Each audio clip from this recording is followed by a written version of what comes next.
Thanks for watching Ben Television and Happy New Year. The year 2019, several things will happen here in Britain and in Nigeria. There's going to be getting out of Europe.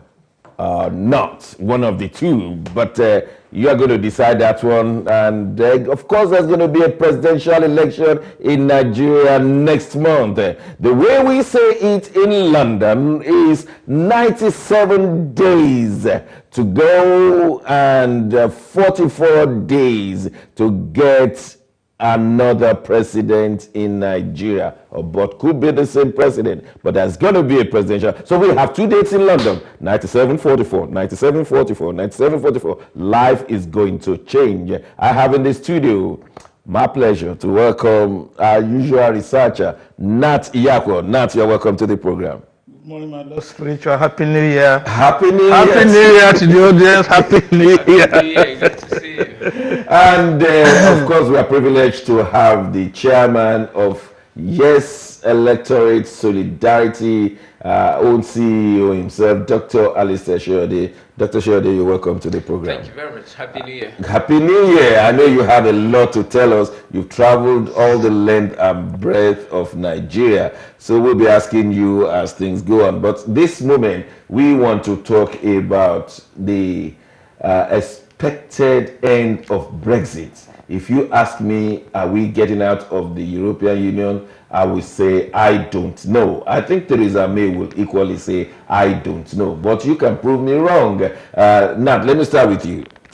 To be or not to be? To Brexit or not to Brexit? That is the question. My position has not changed. What's your position? In 2019, Yeah. we are not going anywhere. Are you serious? No politician will back you up, not even No, Jeremy there are Corbyn. politicians who are backing to remain us. Yes, the Say we are not going yes. anywhere.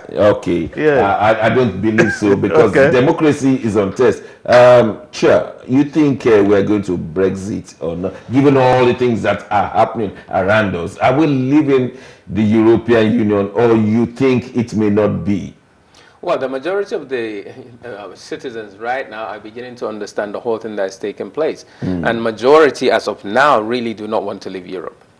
So, Well, what will happen to democracy? So you can pick and choose. You voted, majority, 52% voted to leave, and then all of a sudden you don't want to leave. Democracy is dead, isn't it? no, it's not. The point is really, as you said, democracy is about choice. And most likely the people will go back now and have another referendum. And that's the challenge. If there's another referendum, and according to the polls right now, 52% are saying let's remain in Europe, 48% are saying no, we need to leave. So it's going to be about the same reversal, and then it will be 1-1 a draw. Yeah. So are we going to have the third one to now determine who has won? That That is then democracy, so you can have the third one. you think that's what is going to happen? You see, this issue of democracy, the simplest definition we have had is government by the people for the people. And there is a certain period of time. Yeah. If we had the referendum was almost 2 years ago or so. Yeah. Okay. So that period of time, a lot of water has gone under the bridge. Yeah. And I mean, even here, we have fixed dates for elections. Yes. But sometimes you have to do a quick one. Yeah, but before, so we are at a crossroad now. Yeah, but it's not as simple as this. Yeah, but this is where we have got into now. Because the EU27, they have spent millions of euros trying to get us out of Europe. And we, in the United Kingdom, we spent millions trying to get ourselves out. And there will be more millions to spend, even not billions. So it's not just easy to be going and returning and going and but we have to sort it out by March 29. So you are watching at home, and we just want to hear, will you support having a second referendum? We want to hear from you. And if so, there's a second referendum in favor of Remain. Will you then support the third referendum? Because those who won the last time will say it's now 1-1. So we want to hear from you. Do give us a call, or you can email us, nigeriansdecide@yahoo.com. And you know, Article 50, there's room for you to say you are no longer moving forward. Yeah, but the European Union is challenging that. No, they are agreeable. They have indicated they are willing. If UK comes tomorrow and say we are no more interested, that's the end of the story. Yeah. All right. Yes. All right. Well, we leave that one. Let's talk about Nigeria's election. Talking about that, we've looked at the last two elections, not in Nigeria, in Bangladesh and in DRC, Democratic Republic of Congo. Bangladeshi oppositions, they are opposing the result and saying no, there must be another election. The Democratic Republic of Congo, their election took place last Sunday finally, but the strongholds of the opposition have not been accessible. The government or the Electoral Commission claimed that due to Ebola, they could not have elections there, and the people are protesting. Well, the election took place. The result, we understand, when it is DRC, could take up to a month before you get it. It's a big land. Congo is big. The Belgian King Leopold just took a chunk of Africa and called it his personal one. But well, we'll wait for that month when the result will be announced. At the moment, everything is jittery in Congo, but we want Congo to be settled. Now let's go to Nigeria. 44 days before the presidential election. What is the mood in Nigeria right now? I don't want to put the chairman of Yes into a particular hole, but let me just ask you, what will you say as an astute Nigerian, as someone who has traveled length and breadth of Nigeria in the last 60 days? What will you say is the mood of the people generally towards presidential election? Well, let's be realistic. This election is definitely different from the previous one. Okay. The mood in the country doesn't look like the normal mood of election taking place in the country, because either for one reason or another, a lot of people are not too sure, especially the candidates. But within the electorate, there is a massive understanding, there is a massive awareness that the election is coming on, and most likely there's more people now in tune with looking at the policy idea of the candidate rather than the money bag. But the reality as well is you cannot ignore that money still matters in Nigeria. And a lot of people who have access to free money will still try to go in that direction. But the electorate are much more knowledgeable, and they're looking for candidates that will deliver policy, subject to where this candidate as well are coming from, their profile, who they are before joining politics, and if they have been part of the system. But the less option you have, the more the electorate have a bigger issue to deal and pick the right candidates. Yeah, but the question will be, do the newer parties, do they have the structure in the 36 states to get what the electors want? Well, I think when we talk about structure, really, you're talking about structure that involve billions of naira activity. Yeah, because you need the people who will monitor each polling unit, the people who will be prepared to spend 48 hours on the same spot, trying to ensure that the election is not rigged. Do the new parties have it? Not all the parties. For example, our own party really was registered probably the 11th, even the 12th hour before this election.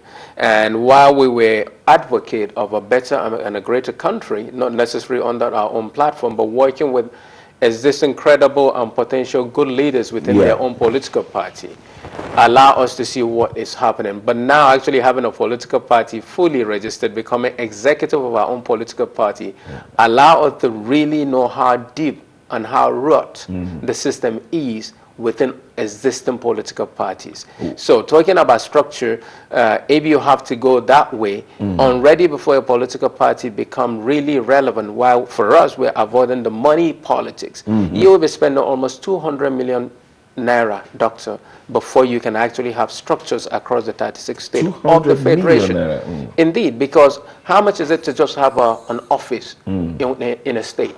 If you have office across the 36 states, minimum rent would be an average of 2 million naira per office. Wow. Now, if you have 36, we're talking of 2 million naira is just about 2,000 pounds. Yes. 2,000 pounds times 36 is almost 72,000 pounds for a year. We're not talking about the local government. Exactly. We're not talking about the wards of a local government. So wow, you can see that even before mm-hmm. you become an active, serious political party, you have spent almost $1 million just to have a president. So how now will you not say politics is already money from the first minute that you're going into it? So in order for us actually to avoid that type of situation, we have to create a structure whereby creating awareness that politics is not about money, but surely enough, you need to be present in as many places as possible. Okay. So this is what brought out that even the big two political parties are not campaigning in the 36 states. I'm going to ask you, you don't mind taking questions from our callers? No. Okay, I'll come to you in a second. We have a caller already. Henry, good morning. Hello, good morning. Good morning. Hello, good morning. My name is Henry. Mr. Henry. Henry, yeah. We're trying to get you connected. Okay. Yes, good morning. Good morning. Can you hear me? Loud and clear. Where are you calling from? Yeah, I'm calling from Northwest England. Okay, go ahead, sir. Sorry for that, yeah. Well, my first contribution is about Brexit. Okay. I wouldn't want a second referendum. I voted to remain. Okay. But since the Brexit has won the election, I think it's good for democracy for them to go ahead, whatever cost, whatever it costs Britain to get out of, because otherwise they're going to set a bad precedent, especially for the African leaders who can now do whatever they like, you know, and then make reference to Britain and whatever. So that, in my opinion, they should go ahead with Brexit, whatever it costs the country. Yeah, but people will say that it's going to cost them money. For instance, since the day they announced, we have lost a lot of money. The value of pound had gone down. Businesses are folding up. So shall we continue along that line? Yeah, you have a point. You have a very solid point. Like I said, the only reason I'm looking at is because of all these bad leaders in Africa who will be making reference to that, and they can cancel elections or whatever they like and give reference. So there could be 3 presidential elections. After all, they did it in England. Yeah, that's my own. That's all right. my only reason. Yeah. Thank you very much for your contribution. Okay. Yes. Yeah. So hello. Can I have more time? Yes, go on. Okay. So for Nigerian elections, unfortunately, Soyode, I wanted to ask you a question. Do you think there are a lot of parties in Nigeria, about how many candidates, up to 80, if I'm right, going for one position? Do you think that is right for Nigerian democracy? I would have seen a situation where maybe 3 or 4 candidates contesting for presidency.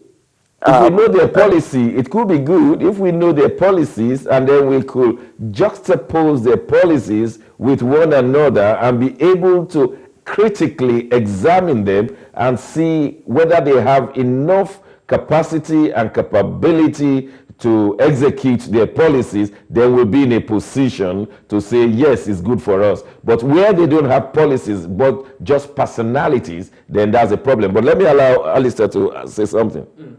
Well, good enough that you're asking that question.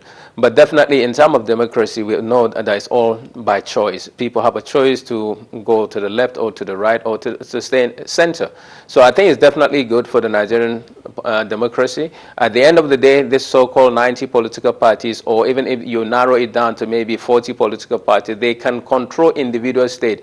You know, when we're talking about resources control. In this situation, at least a party that believes in one of the ideology across state and across boundaries can decide to control those constituency and those states within their own manifesto or within their own policy. So surely enough, it is good.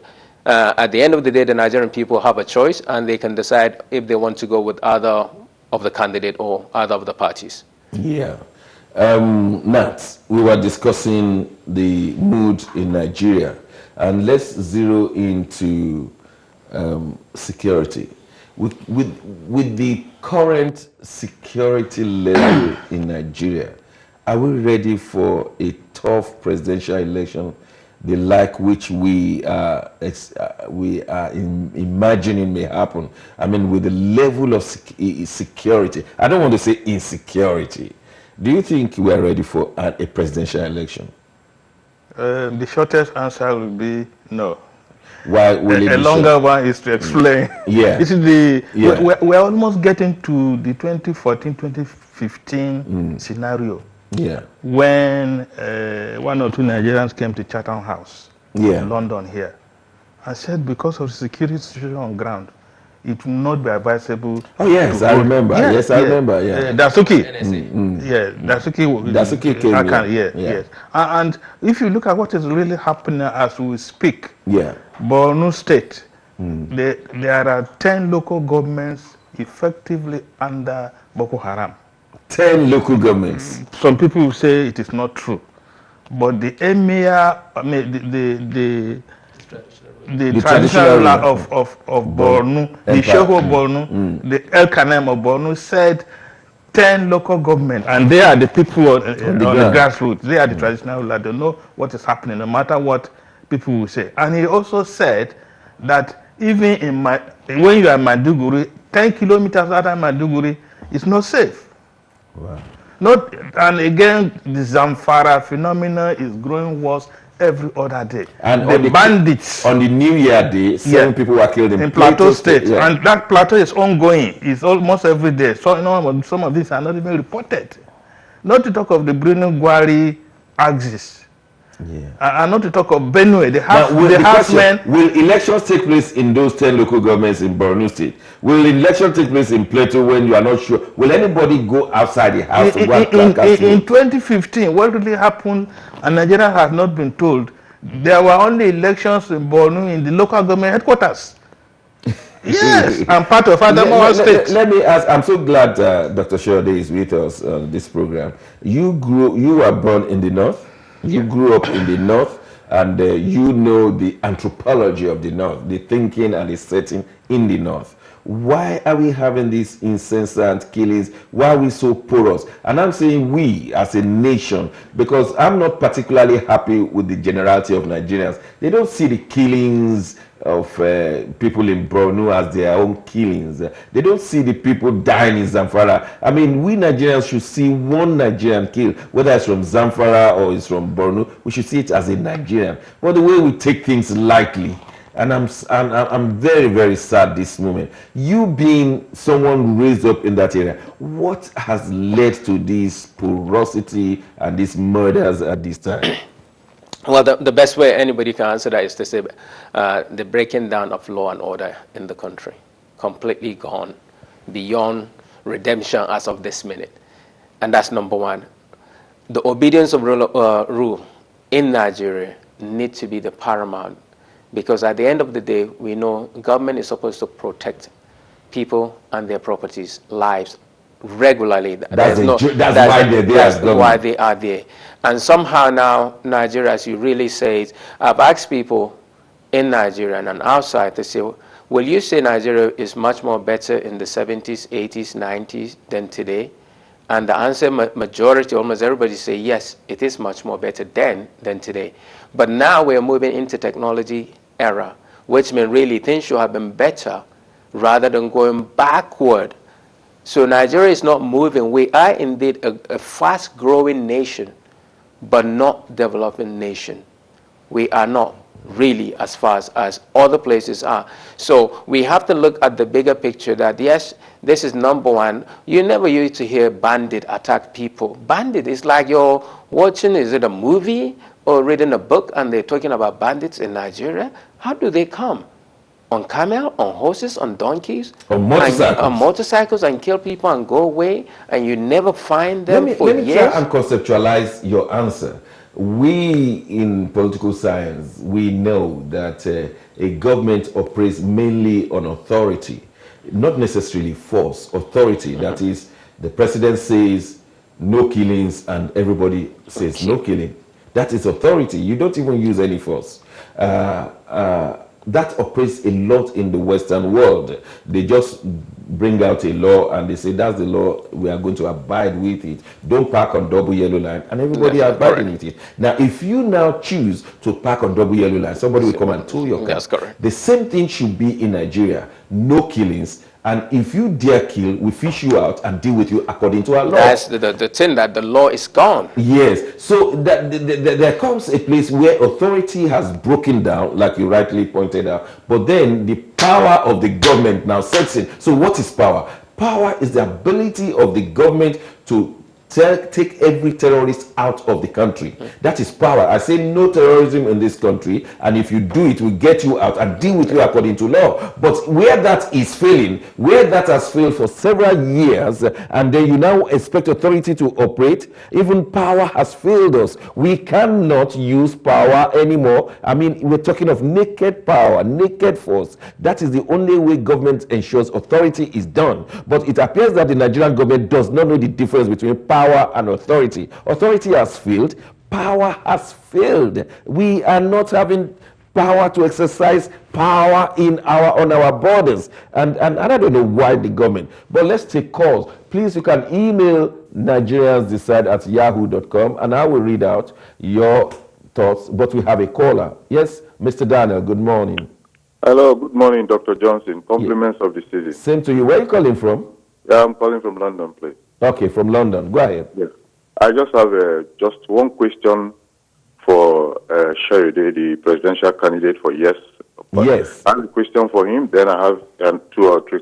The presidential candidate, I will ask you, can you tell the viewers how many governorship candidates do you have in the 36 states? Like Rivers, Waibong, Delta, Bayelsa, Lagos, just tell us. Because you see why I'm asking this. We have a lot of new parties. Yes. A lot of you that are aspiring for president, a lot of you that are presidential aspirants. We don't even know who. Some of us that are from various states, we don't even know your. We know you as presidential aspirant, but we don't know the governorship aspirants. We don't know members of the House of Assembly. We don't know members of the your Senate, your senatorial candidates. We don't know your House of Reps candidates. See, that's why a lot of people are saying that most of you new parties do not have the structures.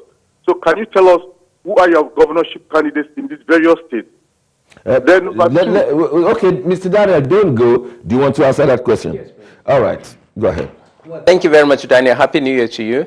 As you realize, our party was registered in August, and before then we have been part and parcel of the emerging thought force in the country, while at the same time we've been promoting credible candidates within the existing political parties, be it in APC, PDP, basically doing the grassroots work, telling the electorate that they need to support credible candidates within their own political parties so that we will, as a nation, have credible candidates who will be elected to different positions across the country. Coming back to the point of how many people do we have, if you have actually indeed been following INEC, you have seen that, yes, political party, we have more than 80 positions that we have delivered in the country after our own primaries, and we have at least 6 governorship candidates taking place or standing in the coming election in the country, bearing in mind that indeed we are only registered in August. So as I said, if our party wasn't registered in August, then we would not have this problem. But as according to the guideline of INEC, we must do everything within a certain period of time. You said six governorship candidates? Yes. Would you like to tell us those 6 so that people can... No, I mean, because of the time, you can go online. We have in Bayelsa, we have in Rivers, we have definitely in Ogun State, and so we have in Borno, including Borno State, we have in the by-election in Kazana, we have somebody who took part, you made a and good within 10 days of having a candidate standing in that place, we have at least, we know that people have keyed into the yes electorate by voting in numbers, and we came toward in Kazana by-election. So for a party that indeed was registered, I would say miraculously registered, because then we met all the criteria, but still because of the time factor, we were not sure if the new parties will be registered before 2019 election. We know, at least from my vantage point, we know how many, that a lot of people are galvanizing towards yes party right now. Daniel, do you still have more questions? No, I think he has a... Oh, okay. You see, he has clarified some, Dr. Johnson, he has clarified some of the issues, which is fine. You know, why I'm worried is this, you know, as I said, we all yearn for change. And when these new political parties, they come on board, they should try and, like, you know, see, like from the state I'm from River. You know, we know that we only have PDP and what do you call it? APC. APC, and so you see, and right now, at least I know that we have 3 solid contenders.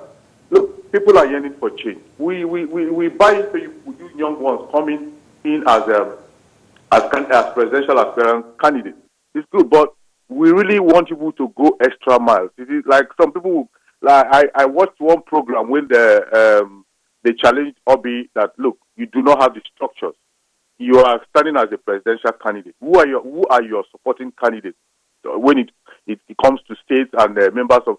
For example, now if you win as a presidential presidential aspirant of the Yes Party, do you have the majority in the National Assembly? Do you have the majority in the Senate? Do you have the majority? These are the things. So let me just quickly add, if you can hear me, the present government has the majority before. Will you say they achieved what they really wanted to achieve? The other government has almost, the 2 parties dominated the whole system. Did they succeed? Right now, majority again has jumped from the other party into the other party. And is that the democracy that we're looking for? Is that basically, I believe here, when somebody moves from one party to another or stand down, there has to be a by-election. Yes, immediately. Yeah? And that is what is supposed to take place every time in Nigeria. Must have a by-election to see, are you still strong? How can you carry my vote? I went to the market to buy fish. You came back and you changed the fish to meat. I didn't ask you that. And now you're saying I gave you permission. No, I don't eat meat. Yeah. Right? Okay. Yeah, so absolutely. Those things, as much as we're talking about the structure, one has to start from somewhere. If we don't start now, we will never be there where Daniel, Alistair, Dr. Johnson, Mr. Nath, and Mohammed want us to be. The point as well is, these other big parties, they were selling their form. How much does these 2 parties, how much do they generate from selling forms? Millions, right? And then you're now telling others, don't sell your form, allow everybody, which is what Yes did. They allowed everybody, we didn't send a single form. Then you now realize that actually, it is actually good for you to charge, because the paper processing, to go to INEC, to go and do this photocopy, to go and print this, to go and do the legality of it, costs money. And then suddenly it's like, wow, now these people have billions, this one has billions, and you don't have even millions. How then can you compete with these people? Then you're not saying the electorate who won the change to contribute to the individual people that they believe in, and they're still talking about the parties that they're criticizing. So my point is, let's stop even criticizing the so-called party. At the end of the day, some political party decided to join one of the major party, and the other one said we're supporting this other party. And we're saying then, why register? So the electorates have got a problem themselves. Let's be realistic, now, yes. The electorates are expecting the parties to even buffer their own pockets. Whereas the party, a new party, is saying, no, contribute your little bit, even if it is 1,000 naira. If 500 naira. 1,000 naira in 100,000 places will move us further. But the way we have been skewed, I mean, the Nigerian electorate, is that I want money from the party. And the new party is saying, no, we need money from our members. That's correct. And if the new party is not giving the new members money, then we'll go to the old parties ready to give us money. So it becomes like a vicious circle, and we'll never get out of that. This is eye-opener. And yet we want the third force. That's correct. And yet we want a change. And we want new senators and new House of Reps, but the new people who will have been there are saying, look, you guys have to contribute a little for me to do this job. Yes. And so we get ourselves. And Nat, you think there's going to be a change in this for a while? That is for the electorate to get it, that our little contributions will go a long way to get the third force. You think it's going to happen? No. Why? You know what? A very classic scenario happened in Port Harcourt during the PDP presidential primaries. That was in 2014. 2018. Oh, 2018. Yeah, a few people were wearing Saraki's cap, and same people wearing Atiku singlet. So that gives you that they are more interested. It is because this comes only once in 4 years. They are more interested in lining up their pockets because man must. Okay. Man Let's move away from party members. How about the electorates, those who are not in parties? Do you think they are ready to contribute something to a new party and say, wait a minute, a new party will never make it if we don't contribute at least 1,000 naira per month? We have to start changing our thinking. The same people out there are looking for something not to give out. They want to collect their Sure. people, like we saw in Ekiti State. Yeah, because once again, this is once in 4 years. After that, they are not seeing anybody until 2023. Oh my word. But you see as well, as Mr. Nat mentioned, the people that are selling their votes or the people that PVC, are there to collect are not as many in any way to those who are not selling their PVC. Okay. Not in any way. You may have a considerable, maybe 10% of people who you actually give the money to. Okay. And these are those who are really stricken down by the system. So the educated. I know the dynamics of giving out money. It's not that their own PVC will amount to anything. But if rigging takes place, nobody can talk if once you have taken money. That's it. So the person giving out money is not dependent on your PVC or your vote. He's dependent on the man who is going to rig it, and that you will keep your mouth shut. Let's take a caller. Mr. John, sorry for keeping you. How are you? Good morning. Mr. John? Is Mr. John still there? Okay, all right. When John is ready, we are ready for him.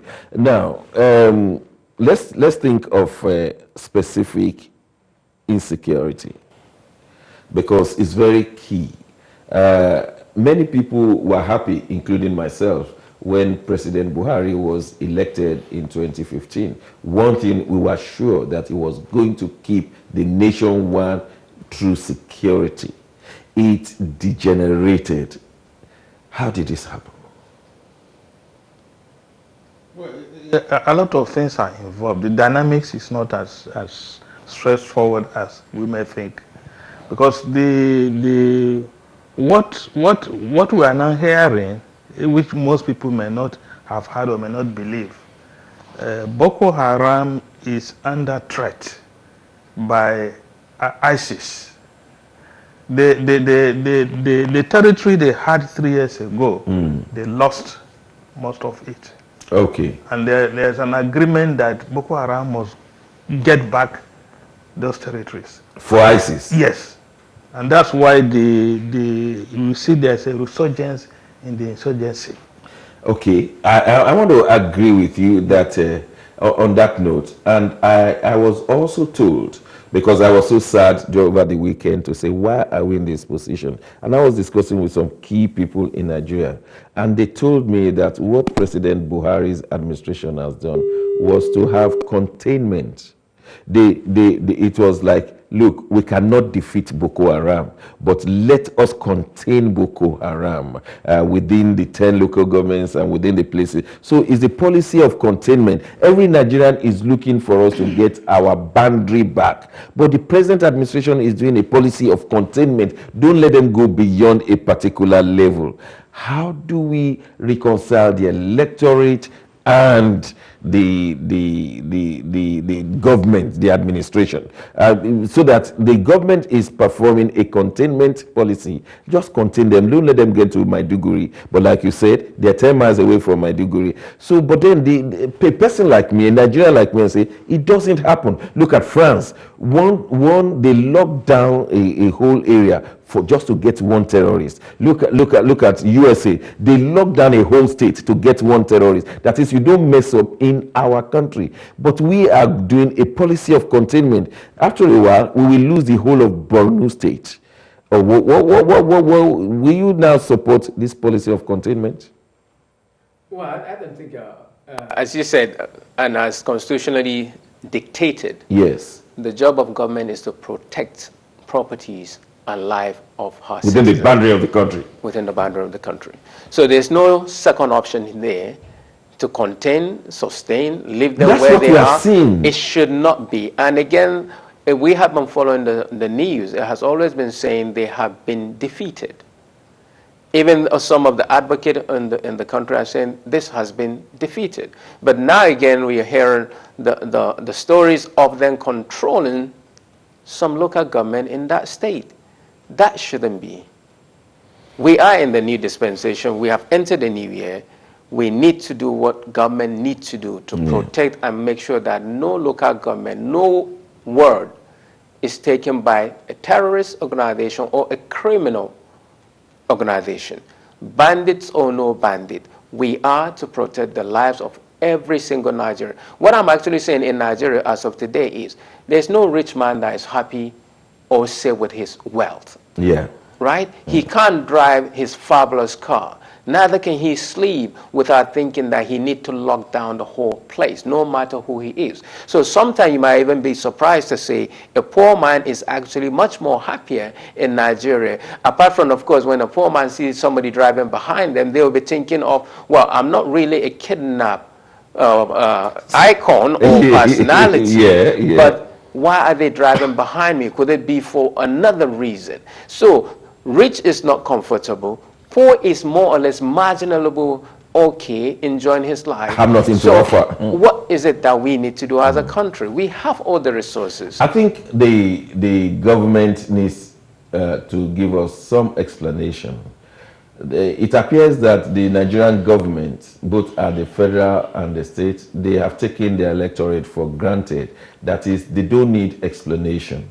The military, which is the constituency of General Buhari, had not done enough. We have seen cases where they have robbed the nation blind, and they all have big houses and big cars, and we are not, the Nigerians have not been explained how they obtain all these big houses all over the place, and especially with the mutiny we are seeing in the Nigerian army.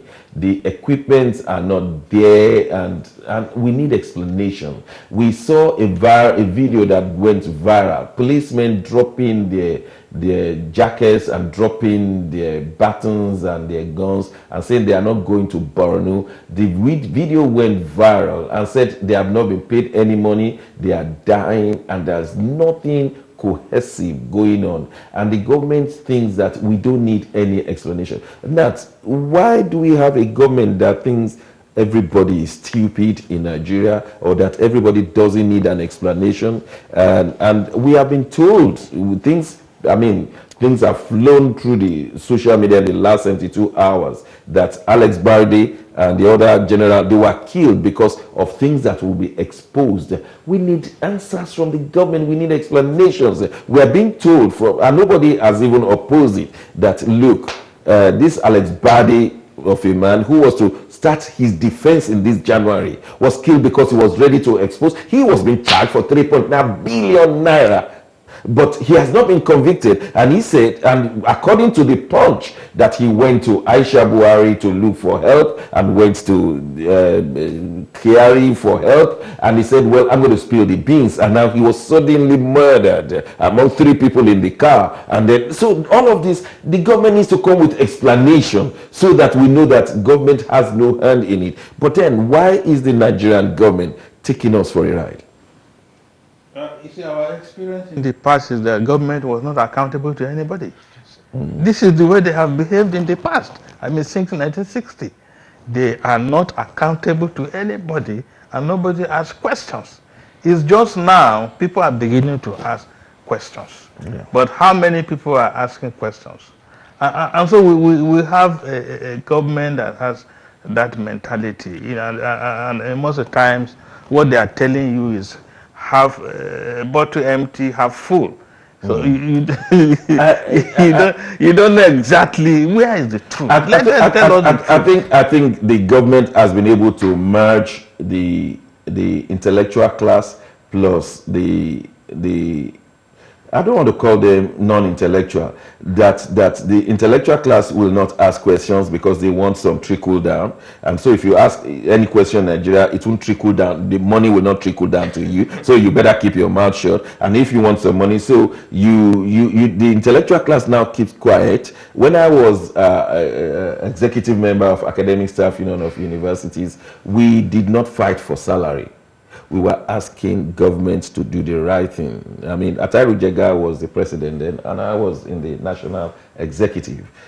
We were asking questions concerning the nation. And when I was a student many years ago, over 40 years ago as an undergraduate, we were not demonstrating because the food wasn't there. We were demonstrating against Yakubu Gowon for certain activities of the government that were not good.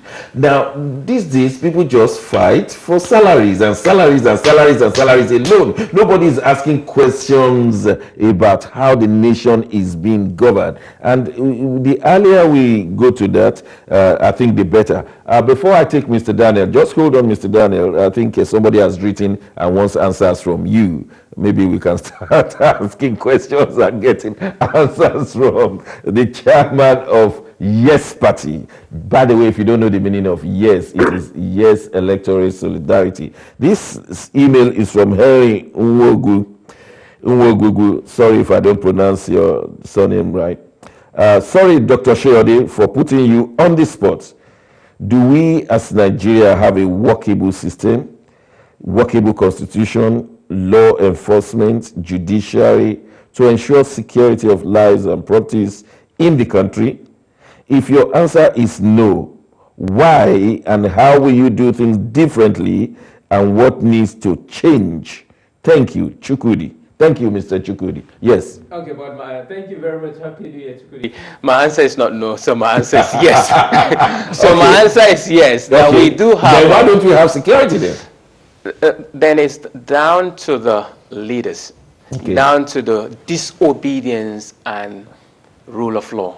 Okay. And that's why I said that in simple terminology, even if the Constitution is defective, as some people may want to ascribe it to be, you still have to go through the normal process by changing and adopting the Constitution to suit the majority of Nigerian people. At the end of the day, as I see it, is the National Assembly are there actually to debate all this issue and make it right where it is wrong, right?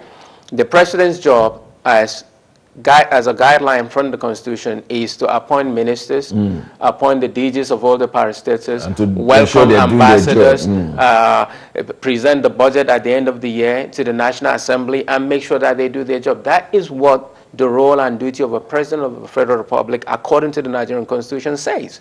So if at the end of the day we're talking about restructuring, changing the Constitution, you have to table it to the National Assembly members, the 100 plus senators and the 360 plus House of Rep members, for them to debate it and then come out with the solution for the 80 plus Nigerians that have the electorate PVC.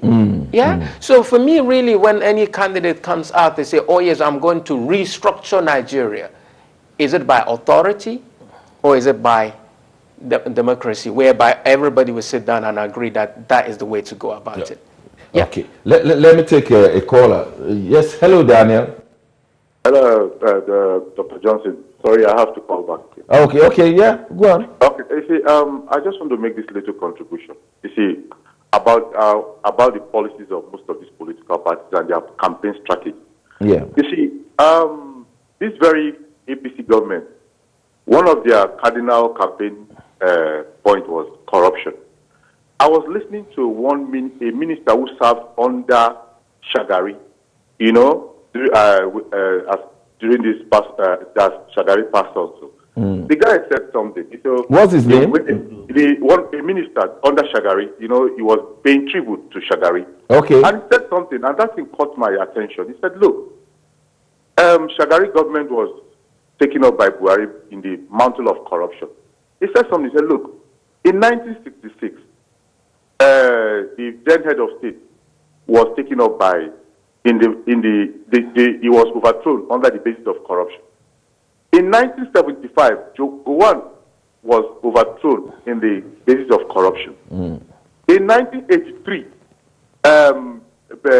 Shagari, same in the basis of corruption. In 2015, Jonathan, the APC slogan was corruption, one of their cardinal listed. Now they are preaching corruption, and he asked, as the corruption stops. You see, what I'm trying to establish here is that, look, Nigerians should be wise. You see, people should stop. Look at this present administration. The findings now shows that they are even more corrupt than the last administration. It will be proven if, by the grace of God, any of the presidential candidates could take up this present government, then all their misdoing will be exposed before Nigeria. I just established this. I just bring up this topic for you people to think. You see, Nigeria should not be deceived with this. Every time one government will come out, corruption. Look at Shagari government. Let me give you. They built Ajakuta. I took my time to listen to a lot of presidents and people that were giving tributes to Shagari. This government, if this very Buhari government, if they did not do what they did in 1983, would have known where we are today. Yes, there was corruption. We all established. But what I'm trying to say is that nobody should be coming. No presidential candidate should come with a slogan of corruption. They are all corrupt. We know corruption is taking the country backward, but nobody should come and deceive us. When they bring up this slogan of corruption, at the end of the day, most of them are even more corrupt. Daniel, hold on 1 second. I have the one tweet here. It says, it's not from me. It says, this is the most awkward thing I've read this year. If Shagari served with humility, that's quotation from President Buhari. If Shagari served with humility, integrity, and diligence, then why did you overthrow him? Because the president was giving accolade to Shagari, who passed on, and he says the man served with humility, integrity, and diligence. Then why get him out of the job if he did that one? That's one of the things that Nigerians are saying. So just to show that. Dr. Daniel, let me just say something. Look, Atiku, let me say something. Just 2 days ago, Atiku said something that Buhari should explain to Nigerians what happened to the 53 suitcases. Buhari should explain to Nigerians. He was a petroleum minister under Obasanjo regime. How many billions? Then I was a young boy. I can't understand it. Let it. You see, look, Dr. Johnson, you are well read. Why I'm saying this is that Nigeria should not be deceived with this slogan of corruption and no corruption. Okay, so what's your point now? Because Buhari is not here to defend himself. So what's your point so that we can move on? Yeah, my point is that 2019 is here. Nigerians, Dr. Johnson, my point is here. 2019, Nigeria should shine their eyes. Shine your eyes. Know who to vote for. But not this incompetent government full of lies, deceit. Okay. Right now, people are dying in Boronu. Everybody is backing. Look at Baga, what is happening. Insecurity they cannot handle. The lies of this. Thank you very much, Daniel, because I would have loved Buhari to be here to defend himself. So if that is the situation that we are saying, we don't want these old parties and old political elite. How do we create new political elite? I know people like Dr. Soyode, not because he's sitting down here, Showore, Durote, Mogalu, Obi Ezekwesili. They're shouting, but they are shouting extensively, but are they shouting intensively? How deep is their shout? We come back to 200, they say we are 200 million. Are they reaching 200 million? Those 200 million, are they reaching out to them? Because like Obasanjo... I sincerely believe that Nigeria is 200 million. That's what they were told, yeah. No, do we really think we are 200 million? Well, we will believe so. When we have technology, we should be really honest and transparent about the direction we want Nigeria to go. Okay. When we now look at this issue, the gentleman is talking about the two top political parties in the country. And we're talking about the alternative potential candidate that should be considered for Nigeria.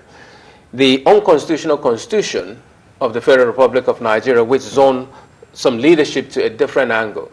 My take, and the yes take, for example, is to eliminate every form of identification in any employment. You are in Nigeria, and you are in Nigeria. So we will delete state of origin. Okay. We will delete your religion. We will delete your ethnicity from any form that you are trying to form that is government owned.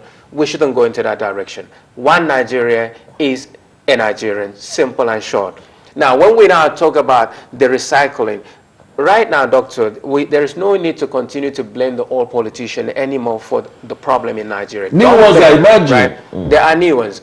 And if you don't want the new one, then continue to promote the old one. There is no way a boxer who is still feeling that he's strong enough will not go into the ring and challenge any upcoming new champion. He will say, well, if you think you can defeat me, let's be in the ring. And this is what the old generation are doing. This is their career line. They've been working in this field for the last 40, 50 years. They have nothing else to do than they are professional politicians. Now, you are saying you don't want them anymore, and they're saying, well, the only way you can defeat us, as in democracy, is by fielding your own candidate. Now, you have the candidates, and yet you're still talking about the old politicians. Why would they not win? Why would their brand not continue to reach places? So don't come and tell the younger one or the emerging one, why are you coming? Well, the reason why is because we sit in our different places talking about the challenges and the opportunities in Nigeria, and yet people are not identifying them. So for those who are willing, they went into it in order for them to contribute to the development of the country. So those who sit on the sideline and saying, oh, why are you there? The question is, why are you not in? Dr. Soyode, if I'm going to be honest with you, what they are saying is that if I cast my vote for you, will it not be a wasted vote? No. Why will it be a wasted vote? Am I part of the system? I was produced, or when you plant a seed, doctor, it depends on what type of seed you're planting. Is it a seed that will produce the good fruit you're looking for, or is it a seed that is producing bad fruit? We're talking about all politicians who you said have no knowledge of good leadership and good governance. That is the same thing they will produce. Whoever they mentor will only give you bad governance and bad leadership. I'm not a product of bad governance and bad leadership. Then you need to look at the other candidate. What is their profile? What have they done in their life? Were they produced by the politician, or were they produced by a system that worked? Anybody that sit and work in Europe or in a decent environment in Nigeria know what good governance is and what good leadership is. So among this candidate, are you saying we are product of bad governance, bad leadership?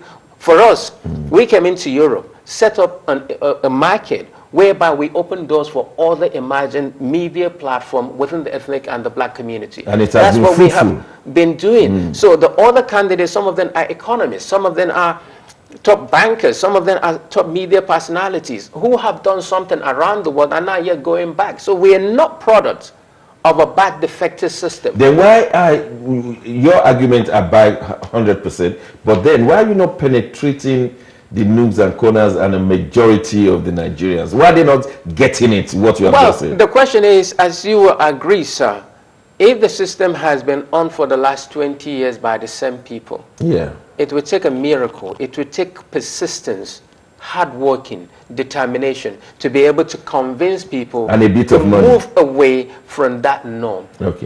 And plenty of money.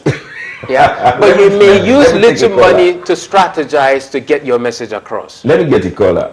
Tony, sorry for clipping you. Hello, Tony. Mr. Tony, are you still there? Okay, while we are waiting for Tony to reconnect, let me see if we've got emails. Please keep your emails coming, nigeriansdecide@yahoo.com. Then we'll be able to get your views across. Henry has replied to you, the one who emailed. He said, well said, Dr. Soyode, regarding removal of any form of tribal identification. That is the way to go. May I add that the differential cutoff marks for admission into schools based on state of origin be abolished. You know what he's talking about. Now, I think that will be very good if we remove state of origin. I mean, we'll finally lead to rest tribalism, but you know that the principality of tribalism will never allow that to. Well, so no, it's like in this country. Back in the days, sexuality. You can't call somebody gay and all the Lesbian, stuff. Okay, but back in the days as well, they used not to come out. Now the system changed. There was law enacted to now deal and to the point that they can now live comfortably, as partners. The same way in any decent society, implement the law, follow it to the fullest. And that's why I'm saying the rule of law in Nigeria, for me, is the biggest thing. It's not about corruption. If corruption is criminal, is a criminal act, then the law should deal with it. There's no difference between who is taking away your 1 naira and somebody who's taking away your millions. The fact is, you shouldn't take away what doesn't belong to you. You should do the job. And then they should face the music of what the law and the Constitution says according to such situation. Yeah, Dr. Soyode, we'll be going on a short break. When we return, we intend to discuss with Professor Jerry Garner of SDP, Social Democratic Party. He is the one that the court has said should contest, but he's having challenges in his own party. We'll be discussing that, and then we'll want to look at, is it true that this Funtua money, Funtua Keystone Bank, is that story true? Because it's gone viral. Don't go away, we'll be right back.